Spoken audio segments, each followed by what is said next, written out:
Good morning.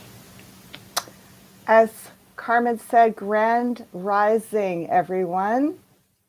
For some of you, it may be evening time to be slowing down and going within.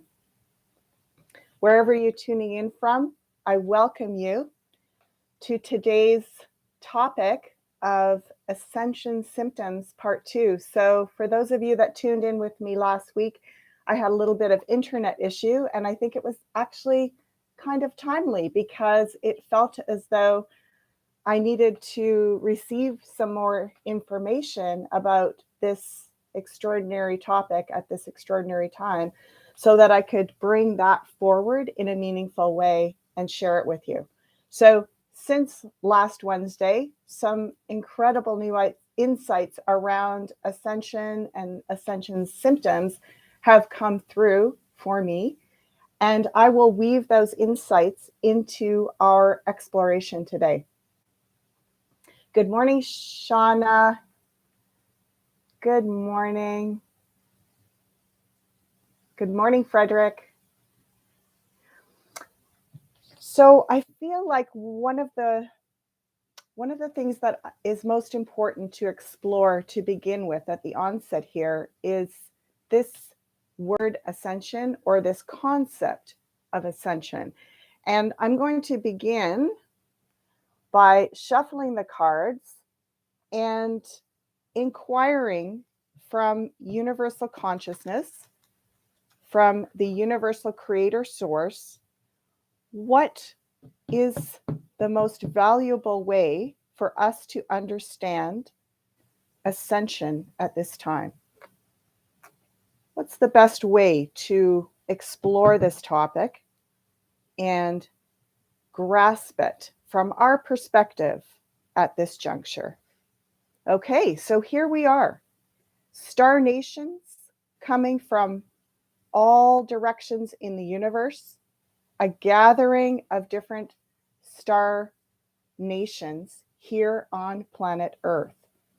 And what I've been shown over the last few years is that planet Earth has been, and our human experience has been, like a grand experiment on behalf of all of our intergalactic ancestors, where they have their very separate planetary systems, and they interact, interdimensionally, but it's very rare that they have an opportunity to actually co-create on one planetary home and even in one being. So for many of us here on planet Earth, we've been seeded from various different star systems. I do believe we are all from the stars in some form or another. We are like different mixes of star ancestry. And so this is this turning point for us where we start to remember these things, and we start to be able to connect more meaningfully with our star nation ancestors, just as I believe our ancient human ancestors were able to do. Before the last Kali Yuga cycle, so going back, 250,000 years, we have extraordinary awakenings happening at that time, and humanity's consciousness able to, literally time travel, levitate, be in that ascension kind of state, but still have an experience here in physical form. So that's the first thing, is we're coming back to a time on the cyclical wheel of co-creation where we're going to do a different version of that. Now we're going to experience a new awakening, a new kind of ascension. Okay, so it's interesting. The guides are describing it for us here today as a type of, near-death experience, or going through, in Eastern traditions, it's called the Bardo states. In, Western religion, this is known as the going through purgatory, going through a bit of the dark night of the soul, where we have to experience all aspects of our ego and personality and subconscious that we've been sort of hiding from. So it's like a very fast awakening is what they're showing me. And it's very, they say that as people cross over in a near-death experience, they go through this portal where there's the potential for a lot of confusion. However, if they navigate from their heart out of love and allow fear to dissipate and tune into their deeper sense of truth. I mean, we're all in a way needing to face the things that we've been hiding from ourselves. So Ascension is literally, first thing they want us to know about it is it's like a type of near-death experience. However, because we stay in the physical body, it's actually more like a type of an initiatory process. And it can be long and drawn out over an entire life. It can happen within a few moments. And as I was saying last week, it's not necessarily a permanent state. It's not like once you ascend, there's no, it's done. There's no going into another state. However, what's beautiful and important about this, I feel, is that once you've actualized or achieved that frequency, gone through the Bardo or the purgatory, or in a way, the releasing of the ego, and you've achieved that beautiful, connected, activated state, while still in a physical body, you know that it's possible and you can come back there. So it's a place where we are, in a way, it feels like we're going home to a more complete version of ourselves. So I hope that's starting to make a little bit of sense. I know the more deeply we go into this inquiry, the more questions that start to arise. So I'll look up here in a moment and see what kind of comments and questions you're putting forward for me to observe. So yeah, we've been, in a way, on some sense, we've had a lot of security. I want to say, let's say even over the last 4,000 years, there's been a lot of illusions of security. There's been a lot of sort of lockdown into what has been termed the prison planet, or, the power dominant systems, which have manipulated and controlled us, but we have participated in them out of our own free will, because we were exploring what it felt like to create the illusion of security and what is needed to maintain that sense of security. We're at a place now where we're saying, okay, we got that lesson.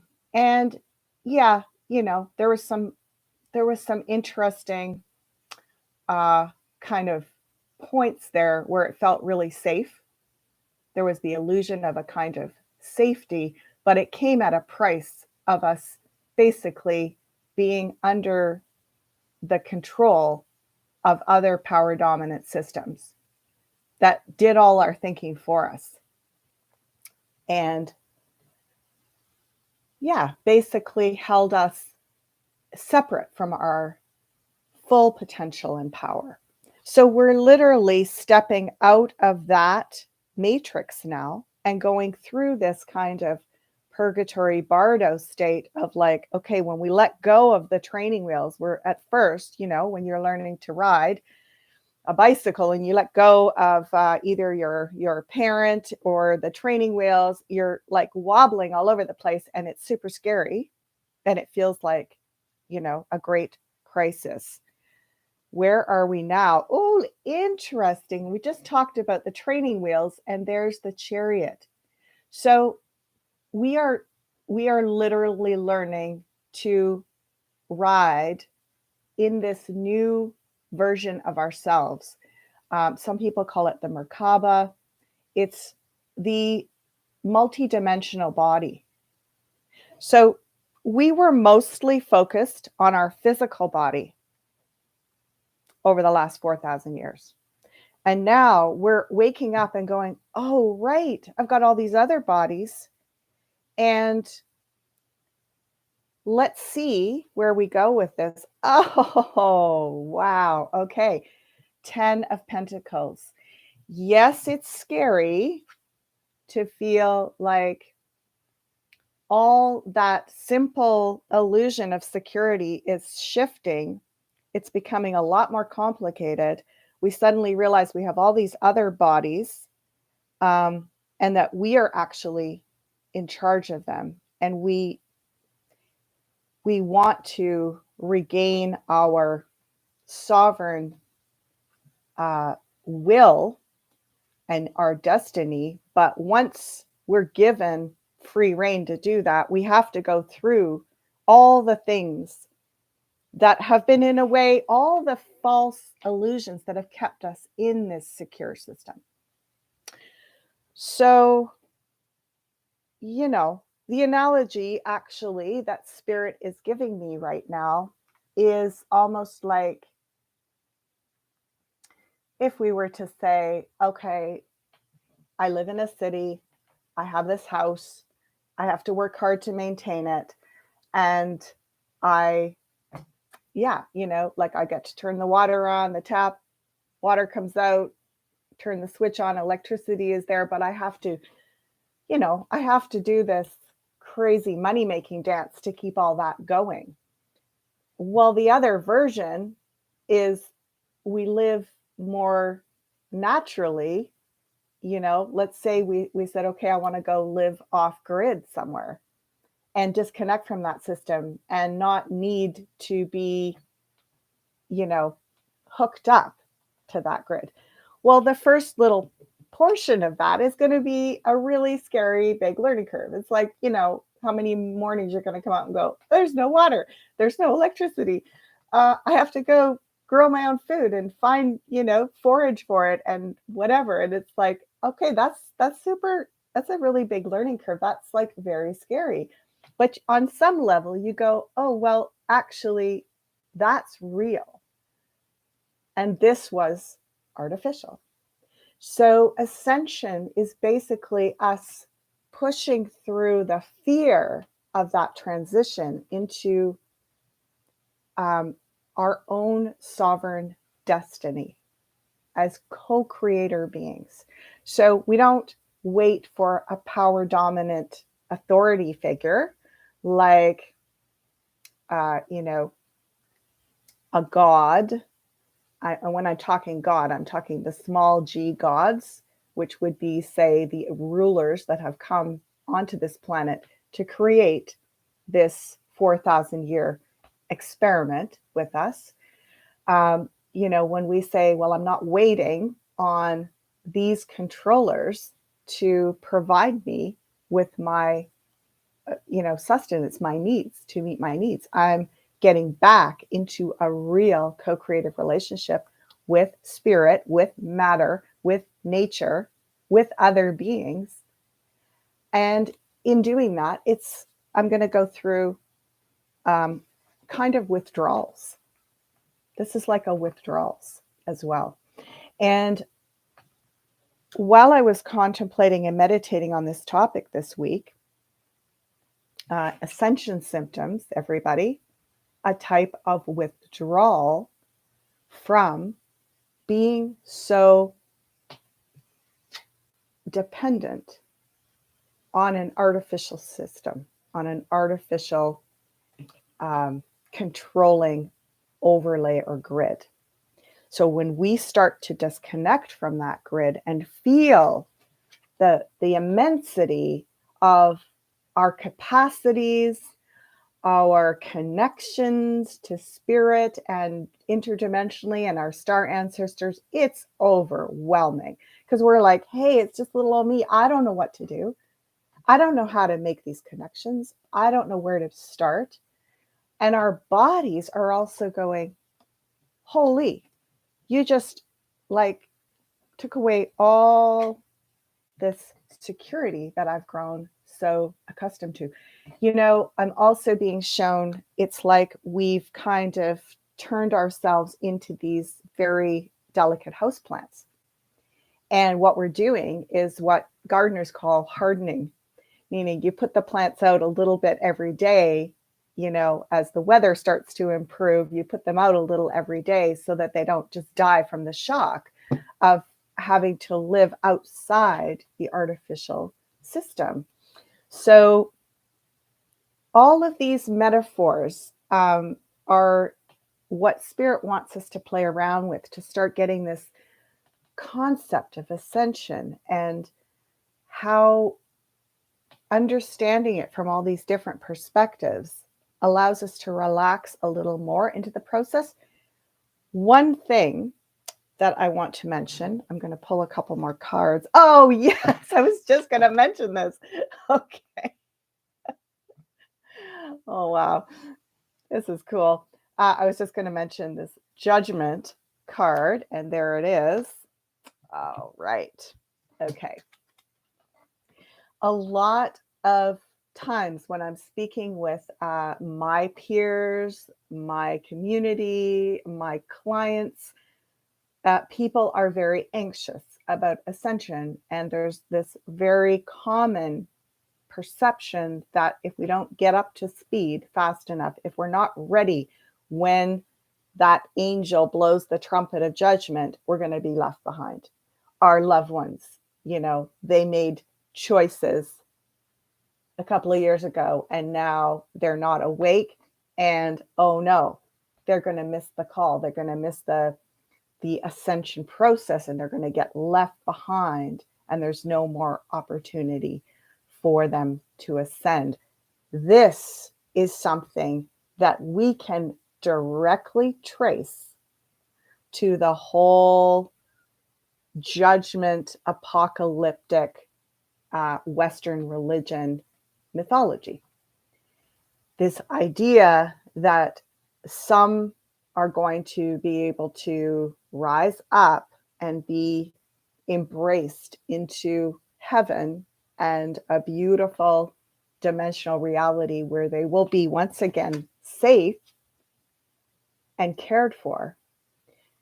This is, in a way, an invitation to recycle what we've already been through. So, what if we were to say this trumpet waking us all up is actually an invitation? And it isn't a matter of, you know, we're going to rise and have this ascension experience and go to another place outside of this physical body, outside of this physical planet, home planet.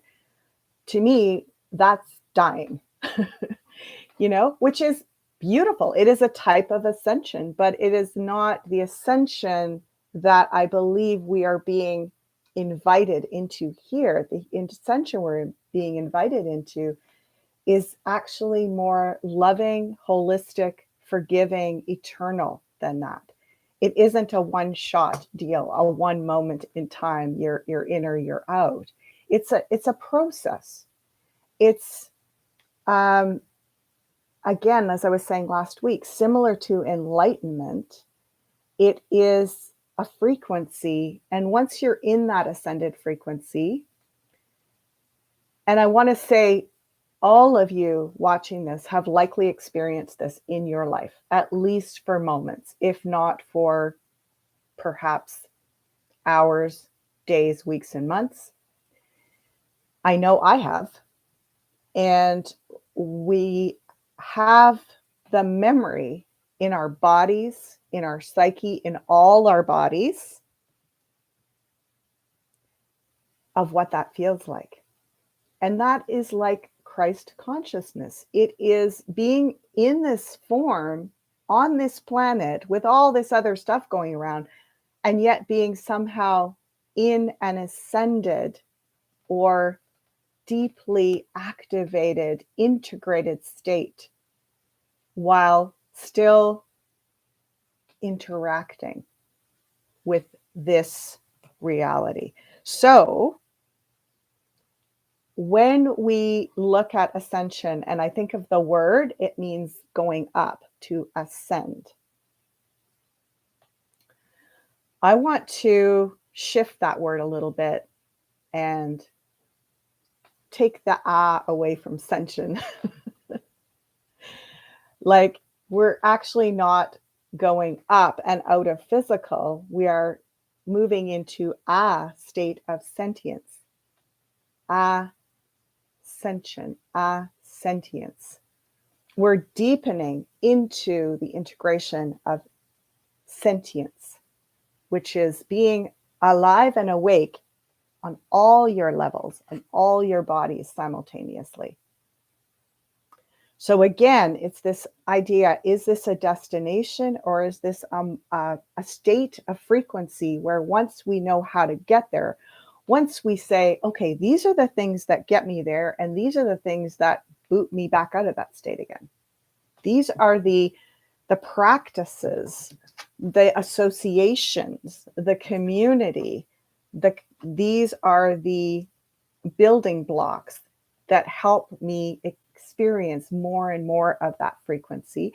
And then these other states or habits or associations are the things that draw me out of that frequency and kind of lower my frequency or densify my frequency so that I don't have access to all the versions of myself simultaneously. Okay, I'm going to look over here. Hello, Rod, Lydia, Maureen. Oh, Carmen, thank you. Will we be able to travel without cars, trains, or planes or ships? That's part of the old world. Yes. Yes. Just looking at, will we need less food? Will we need less sleep? Yay. Thank you for your questions. Okay. Yes to all of those things. And I'm trying to think of how to describe this. And I actually feel very teary all of a sudden. So part of this, everybody, is grief. And I've heard in the last week a perspective on Ascension that's been talked about online. And that perspective is that our Earth, which we know is a beautiful sentient being, has ascended without us. And there's a tremendous grief around that. And I feel like that perspective is so powerful, so important. The perspective of that disconnect is so relevant. And it's such an important thing that we're facing. However, I differ a little bit in the way that whole insight or channeling has been expressed. I just want to add something to it, which is I actually believe that over the last 7,000 years, our Earth has been ascending ahead of us because we've gone into the dark phase of our Kali Yuga. We've gone to sleep. And, you know, in a way, you can think of it like the old fairy tales where, you know, there's a spell cast over the you know, the land, and everyone falls asleep, and the princess falls asleep. Everything goes asleep, and nature grows over everything. You know those old fairy tales? And then something, an ascension moment, an awakening moment begins to happen. The stars align. The timing is right. The spell begins to lessen and people start to wake up and rub their eyes. And they look around and it's like they were somewhere like this, where they felt totally, like safe and secure and everything was organized. And now they realize that they're kind of out in the wilds again. And they've lost, because they lost their connection with nature. Nature sped up, or actually, nature went at its original pace, and humanity went to sleep. So to me, this is more of an aha moment of there's no surprise here. Nature's been ascending ahead of us.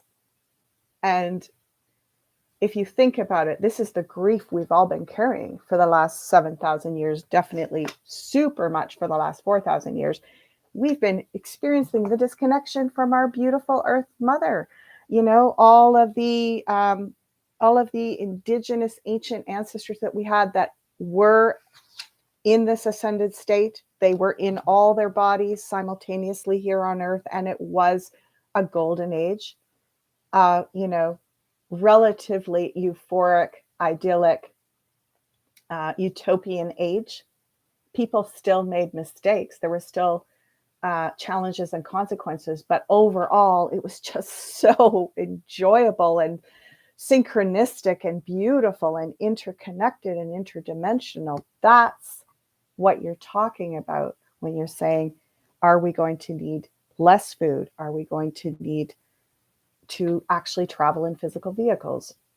Well, I feel like we could have the option to eat and travel, because free will, of course, is what rules on every dimension, but we won't need to. And why deal with like the heaviness? You think about, I know when I move, it's one of the moments when you move house, you go like, oh my gosh, this material stuff is so heavy. It's so literally heavy, right? It's like, you bring home the groceries, you're like, oh, I almost broke my back bringing the groceries up the stairs, because it's like, this stuff is heavy. So it's as we lighten into this ascended frequency, it won't be a struggle. Like, so many of the beautiful teachers that I ally myself with, they all say the same thing. Like, don't worry, if you still like your French fries or your whatever, like, don't panic. This isn't about like, oh, you did it wrong, you're not going to ascend and you get left behind, on the prison planet. It's a gradual, natural process. And I know that the times in my life where I've lived in this state, this ascension state, I was very fortunate to have experiences that lasted at least hours, sometimes days. So I had that literally ascended euphoric experience that was like magic, and extraordinarily magical, synchronistic things happened. Supernatural things happened in that state, but they weren't supernatural that I created. Like, it wasn't trying to gain an advantage and take something. It was me gifting the natural world, gifting spirit. I was creating art, making beautiful offerings, feeding my ancestors. Like, I was so in alignment, not because I felt I had to, because I couldn't prevent myself from. I was just so ecstatically connected. It wasn't a chore. So when we start to experience more of this frequency, it won't be a chore. You just won't feel as hungry. You'll be around a kind of activated, creative, inspired dynamic. Just if you think about when you've gone to amazing events or been around extraordinary people, you've had these, like an incredible weekend or something, and you're like, gosh, I didn't even, like, all my bad habits, I wasn't even thinking about any of that stuff. I was just so happy and activated. That's the ascension frequency. And once you sustain it more and more regularly, then things like, levitation, bilocation, shape shifting into like being able to be one with a tree, these kinds of things that our ancient ancestors and our future descendants are able to do effortlessly, well, these things will be available to us. And when we talk about how long is that going to take, I heard something the other day about timelines, which was that it's not like sooner or later, it is closer or further. And it can happen so rapidly. It could be in a matter of seconds, or it could be another few hundred years. There's no way we can say an exact time. It is about the nearness of that frequency. So let's relax about the time thing and celebrate this is where we're headed. This is where we're headed. And this is, again, all these star nations kind of going, oh, wow, I see you now. I feel that frequency. I remember you. I know what this feels like. I've done this before. Like, it's literally like that mythology of the enchanted kingdom that fell asleep, waking up and going, hey, neighbor, I haven't seen you for a while. I was like really out of it there for a while, but it's great to see you. And hey, we're in a kind of wild land here. I don't know what happened, but let's get creative and, bring the beautiful natural realm back into co-creative order with our gifts, with our ingenuity. So, yes. Hello. Yeah. Like in the Matrix, Sue, he takes the blue pill because he wants the steak. Well, it's interesting because, again, like I said, we will likely become less and less interested in the blue pills and the steak.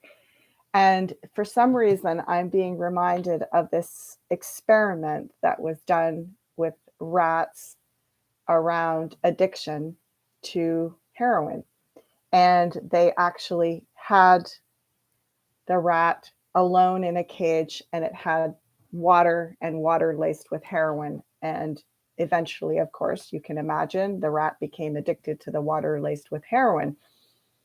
However, this experiment was about what are the psychological, metaphysical components that create the need for something like this.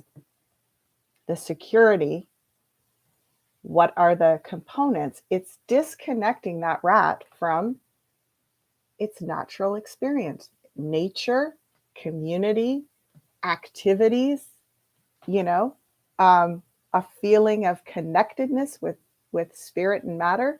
Once it got so removed, it had nothing to connect with except an addictive substance. When they took the same rat and put it in with other rats with, community and dynamic activities and natural things, there was the two waters and they didn't even touch the heroin water. So it's literally going to be, it's not about taking things away from us, like our cars, our, foods and our habits and things like that. But it's about adding new things in. So those things just become less and less attractive or interesting or, energizing. Like we just feel better without them. So I want to just look over here again. Does this solar eclipse accelerate ascension energy? Beautiful question. Thank you. And absolutely, yes. So this gets back into what we were talking about last week, where it is the nesting dolls syndrome, where we've got a lot of timelines, a lot of cycles that happen in in the experiment of universal consciousness exploring different versions of itself, we have these timeline cycles where we get to re-experience or re-experiment on that same kind of cyclical program. But each time we go through that cycle, it's going to be done differently. So we get a myriad of different potential experiences that happen as a result of it. And so, yeah, we are at one of these phenomenal nodes where a lot of these cycles, precession of the equinox and the large cosmic universe cycle, and it's just, like solar, our Earth's ascension, our solar activation. And so all of this is happening. And that's why you get things like the Hopi prophecy and the Mayan calendar prophecies and all that kind of stuff, because our ancient ancestors, before we fell asleep, they were like, okay, folks, we got to give you some clues. We're going to write them, we're going to embed them in the geography. We're going to make it really obvious. So when you start waking up, you go, what happened? Where are we? What's going on? And there's we step right into these gifts and we can immediately go, oh, wait, I'm here, and I came to be here to be part of this waking up ascension process and time.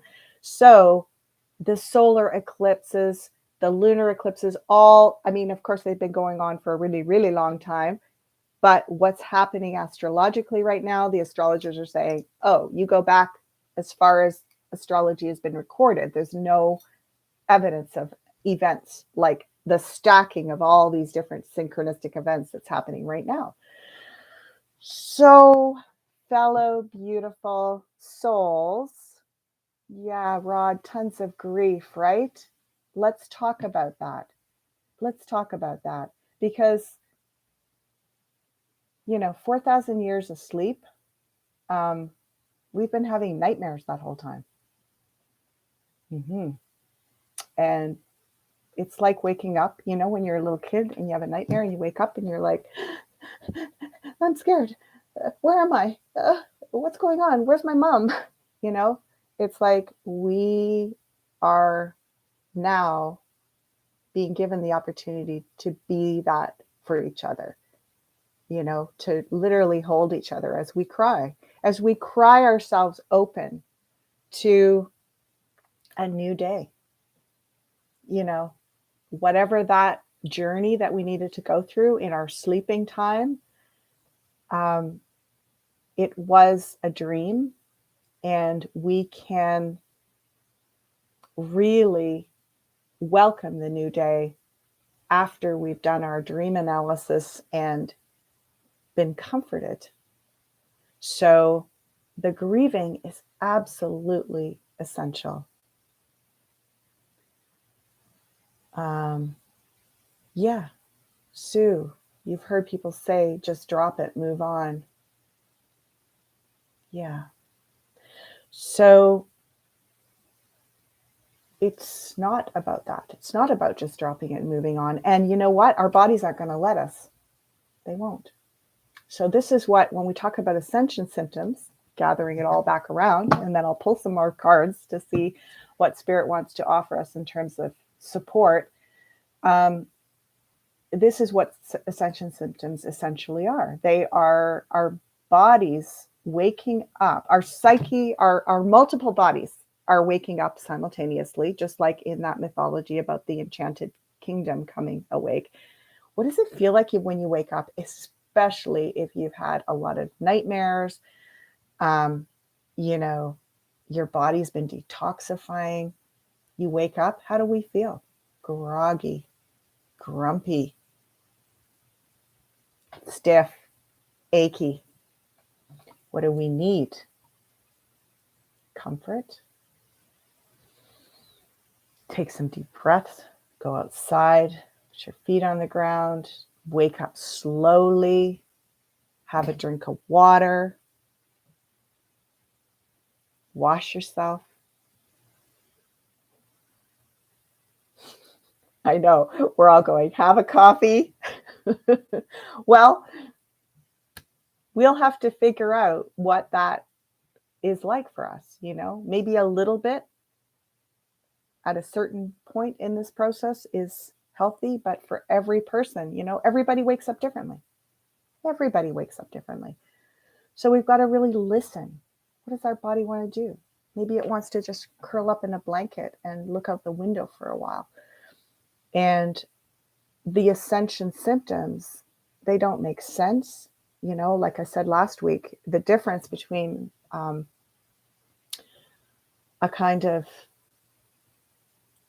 longer systemic process of healing and dis-ease is that the Ascension symptoms literally just like fluctuate in and out. They can go away and not come back for months, and then suddenly they're there for a couple of weeks and then they're gone again.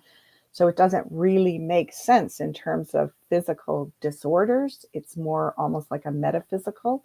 Again, as I said before, this is not a diagnosis. I am not a medically trained. What I'm speaking about is the confusion that some people experience when they're having different symptoms. They go to the doctor, they have a myriad of tests, and there's no explanation for what they're going through. So absolutely, if you are having symptoms that are disconcerting, seek medical advice, get tested, get that support. And if you find yourself confused, where there's no real, nothing to really attribute these symptoms to, considering that your physical body is going through that process of literally waking up and vibrating at a higher frequency, and all the old grief, all the old trauma that's buried in our bodies from the last 4,000 years. Our ancestors have been enslaved. Our ancestors have been in wars. Our ancestors have been through famines, starvation. They've been, manipulated on so many levels and suffered so much. So they've been persecuted. They've been burned at the stake. Like, there's a lot there. And even inside of us, a lot of us have genetics that are both the victims and the perpetrators.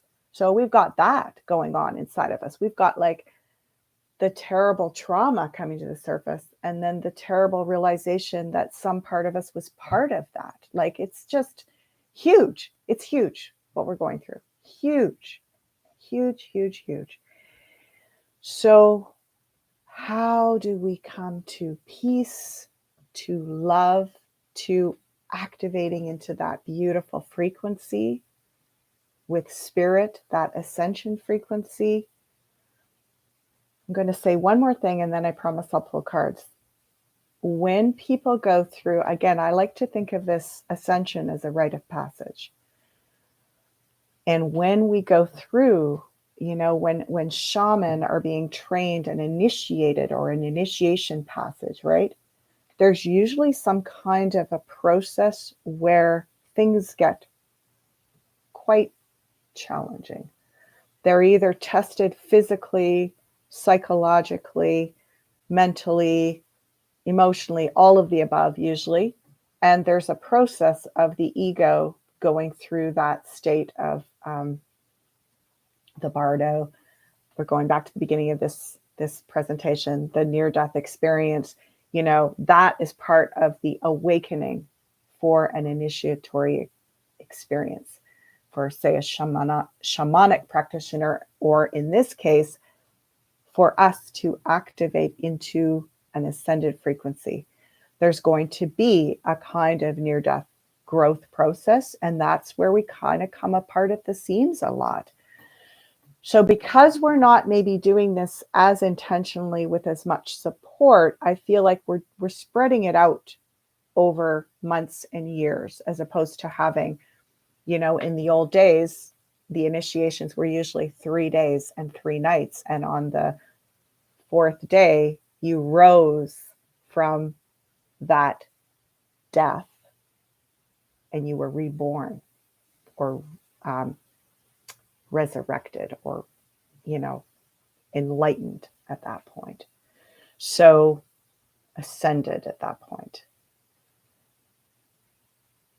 you still held a physical body, but you were tuned in metaphysically. So you had all these new abilities, these new awarenesses, and your experience was so blessed because you had faced your fears and gone through all of that.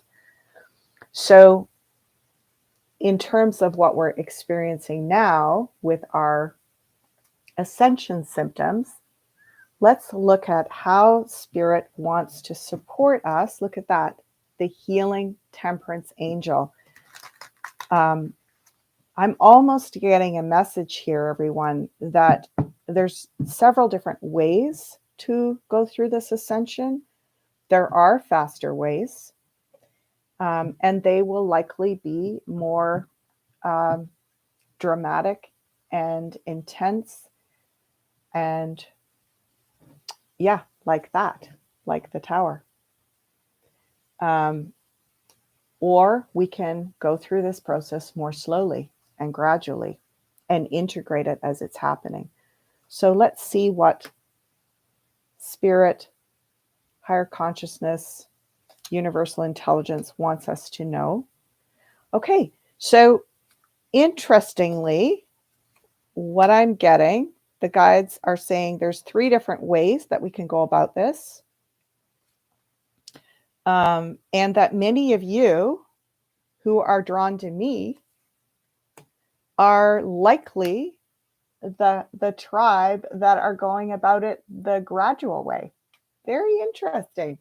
You know, I feel like this is quite fascinating. There are people who are meant to go through some kind of really extreme dramatic ascension process, and it will be fast. And yeah, not sure. They're saying never mind that, because let's focus on us.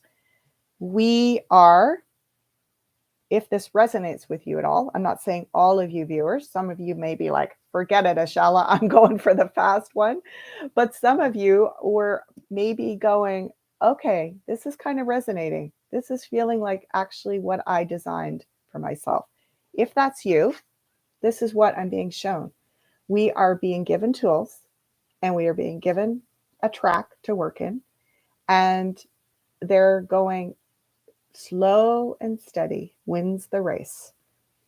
And it's like literally getting some insight, like today's offering, messages, channeled insight, pieces of information, tuning in with your heart, with your intuition, your own guidance system, and going, does this feel good? Does this feel right? And if it does, you proceed to the next little station. So it literally feels like it's station to station. So if you are having extreme physical symptoms, you're getting extra support to work on healing, slowing everything down, as I was saying last week. And if you start, and when you start to feel stronger and more adventurous, Page of Wands, in the potential near future, you take your next little step. You go, okay, I'm touching back in with the guidance, and I'm opening to the next step. I have to say, I want to reflect to so many of you. I have been walking this path with several of you for a couple of years. And what I've noticed is I keep saying to people, you are ascending. Don't worry. You are doing this. Like, if you look back at the version of yourself, say 3 years ago, holy, right? Like, amazing. Yeah. Hi, Tammy. It's been gradual for me, an unusual occurrence where your eyes became like a kaleidoscope, seeing all kinds of shapes and colors through your eyes. Okay. Yes. Has anyone else had this experience? Well, let's have a look. Pardon the pun there, Tammy.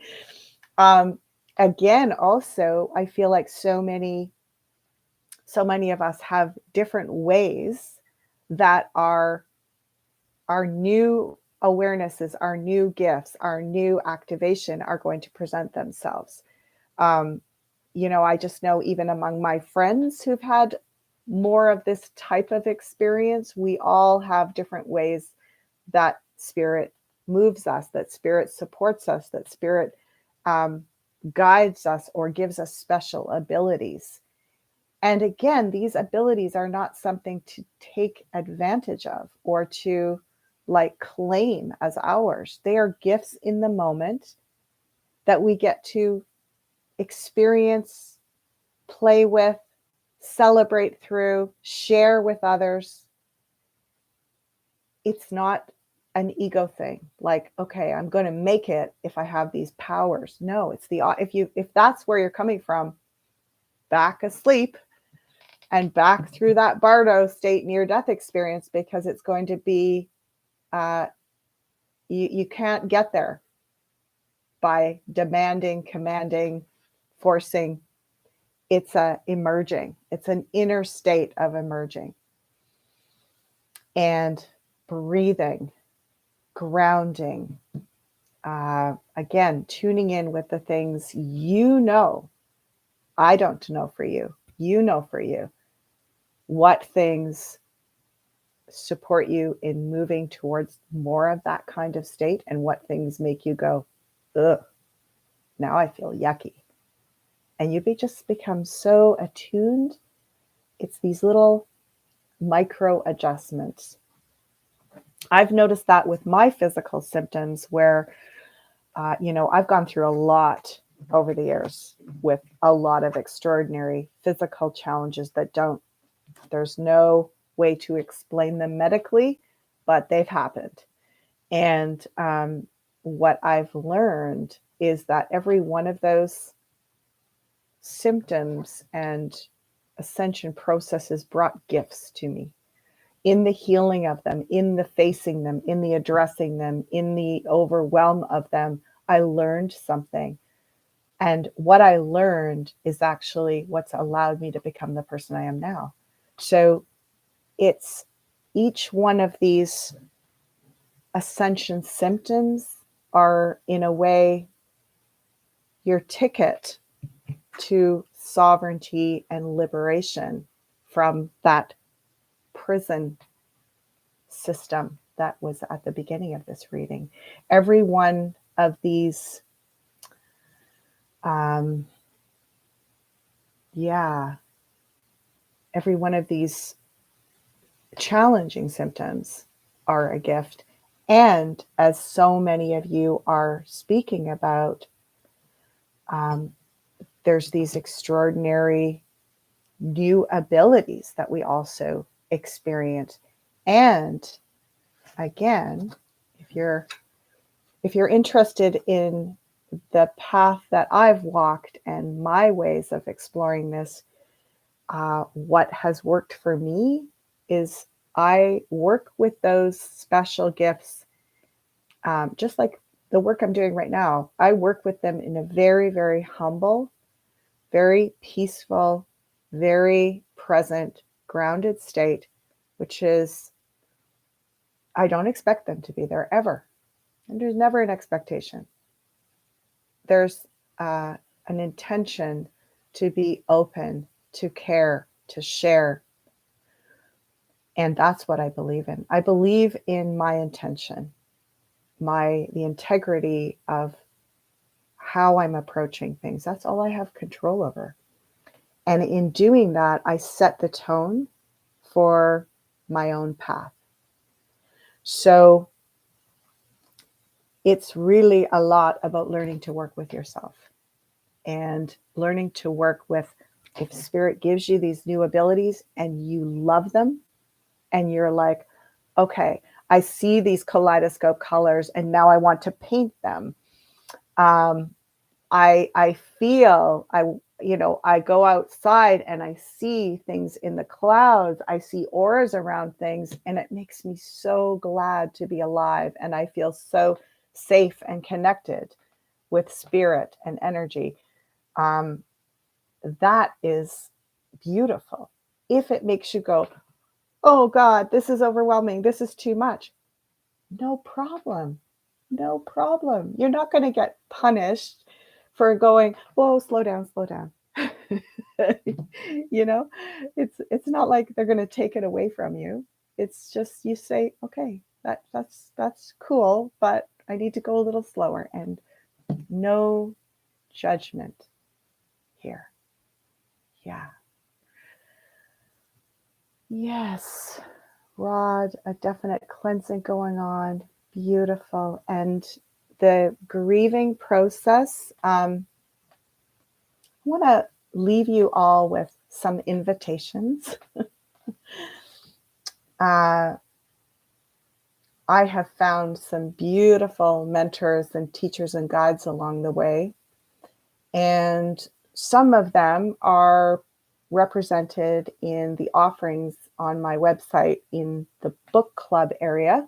So if you go to the drop down menu under more, there's Ashala's book club. And I have 4 books that I have been journeying with. There's actually probably about 20 or 30 books that I would love to share with all of you over time, but these 4 feel like they set the tone for a lot of what I want to continue to explore. And if you're experiencing a lot of cleansing and beautiful energy through allowing the grief to surface and let it move through you, this is like, it's the most profound way of releasing trauma and coming into a state of grace and peace, which is actually beauty, aligning with beauty and away from fear. It's aligning with beauty and love. So if you're experiencing that, I highly recommend the 3rd book, I think, or maybe it's the 4th book, the one that's suggested for this upcoming winter. And it's by one of my most profound mentors and teachers and guides, Martine Prechtel. And this particular book is called The Smell of Rain on Dust. And it is about grief and praise. And it's an extraordinary book. You can get it also on Audible, perhaps even on Kindle, I'm not sure. But if you go to my website, I'll put a link to that below and you can check it out on the book club, and that will take you directly to where you can order this book. So if that's something that you're going through, yeah, Shauna, always let the grief free, never hold it in. It's the best medicine. Absolutely. Our tears are like the cleansing, healing waters that are our greatest gift, because it's only us that get to cry. And let's leave off with that. You know, this understanding around ascension is, in a way, you know, instead of trying to get out of our bodies somewhere else, let's actually explore what these multidimensional bodies can integrate. Like, what, you know, it's like, okay, yeah, we can leave the body, ascend somewhere else into a non-physical form state. And that's beautiful. That's extraordinarily beautiful. And in a way, quite a bit more simple. However, what can we do integrating all the bodies here simultaneously? This is the gift that's so unique to humanity. And it's why we chose to explore in this way, interdimensionally and with multiple bodies simultaneously. And grief is one thing that we have. Tears, love, the kind of empathic, emotional love is something that very few other beings intergalactically have the opportunity to experience. So how precious is it? How totally precious it is. And let's not resist that now. Let's embrace it and allow the healing process of grief to literally wash us, cleanse us, and heal us, so that we can restore ourselves to this beautiful harmonic frequency, a sentient frequency. Oh, beautiful. Hi, Ricky. Oh, hello, Gypsy. Lovely to see you all. Blessings. I will see you here again next week. And please leave comments either here in the chat section or in the comment section below the video once it's posted on my channel, because I'm really interested in where you'd like to go with your inquiry for next week. Blessings, everyone. Bye for now.